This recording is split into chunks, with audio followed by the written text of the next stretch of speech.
In case you don't know, every killer has this giant red light in front of them, sometimes called the red stain.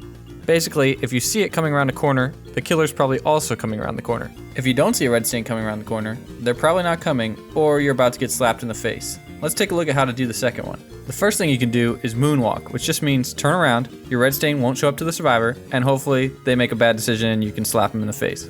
When you're moonwalking, make sure you keep going the same direction so that you don't lose any distance. All you need is a split second of hesitation from the survivor.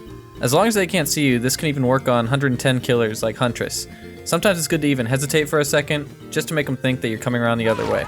Now if they're going to the far side of the pallet, you can do a move I call the in and out. Just walk into the pallet, moonwalk out, and if the loop's small enough, you're almost guaranteed to get a hit this way. This can also work on the short side of pallet gyms, and is almost impossible to dodge correctly if you're on the survivor side.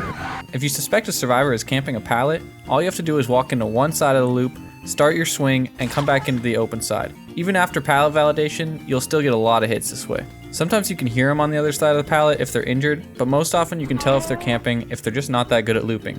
A good player will probably keep running or run around the other side of the loop instead of choosing to camp the pallet and try and time it perfectly. But sometimes the loop is so small, even the tiniest fake will give you a chance to get a hit. Occasionally you'll find a survivor who really doesn't want to drop a pallet, even on a smaller loop. If this happens, I suggest faking a few ways and then going for a big swing. It's really hard to time on the survivor side, especially with the small difference in ping. When you first meet the survivors, never ever respect a pallet.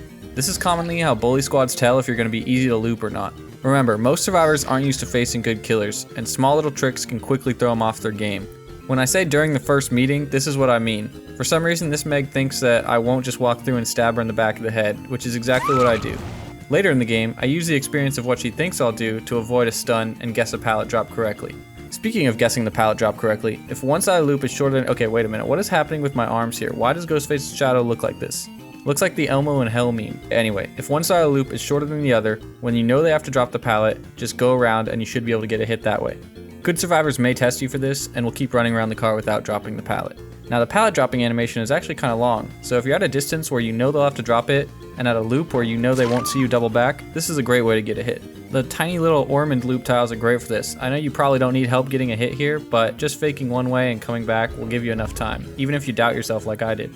Here's a good example of a few mind games at one loop. First I try to get her with the pallet camping move, which doesn't work because she can see over these stupid small Azeroth loops.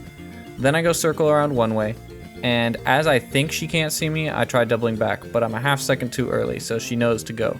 But now Bloodlust kicks in, and when she doesn't take the pallet here, I know that she knows that she has to vault, so if I double back, I should be able to grab a hit. Now let's take a look at mind games when the pallet is already down.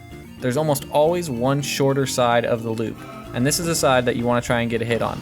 Sometimes I get stuck panic vaulting as survivor, but then the killer goes for the hit on the wrong side, which gives me just enough time to get over the pallet. This is the same scenario, but with only one panic vault.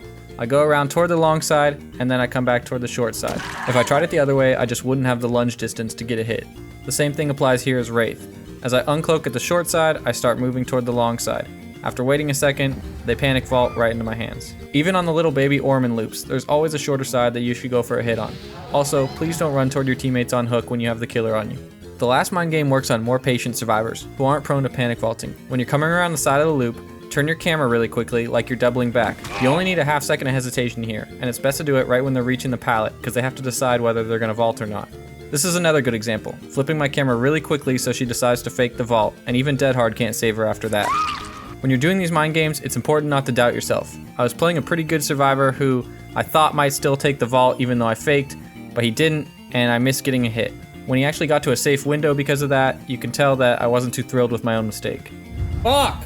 The most important thing to do is learn from survivors as you're chasing them. Since you'll probably have multiple chases a game, you need to apply knowledge that you already learned in order to down them even quicker. You can see I correctly flip my camera here, but then way overestimate my lunge distance. The second time around, I know she's seen that mind game, so I do it, but then I actually come back, and she jumps right into me. Let me know if you learned anything in the comments below, or tell me if you have any small loop mind games that you didn't see covered here.